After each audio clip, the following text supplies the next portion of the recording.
isto denota unha actitud caciquil, caduca, casposa, que busca a confrontación.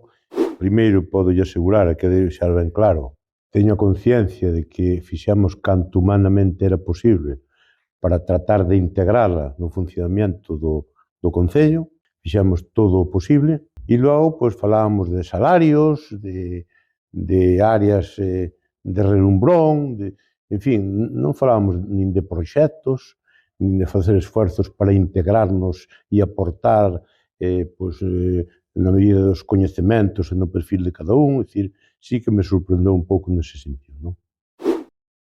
Sí, eu podo asegurar que, directa ou indirectamente, tratou de tocar a todos e cada un dos concelleiros, concelleiras, asesores e colaboradores. Tratou de leválos ao seu terreo.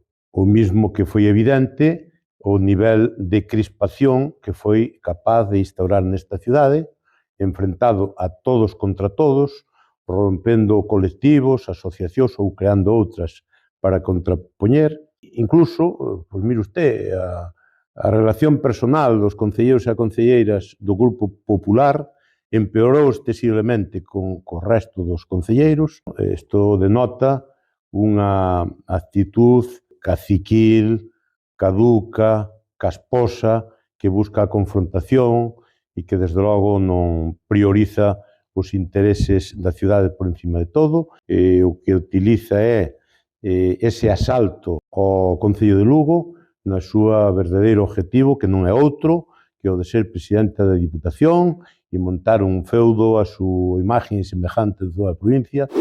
Bueno, eu primeiro é unha persona que non tuve aspiracións políticas.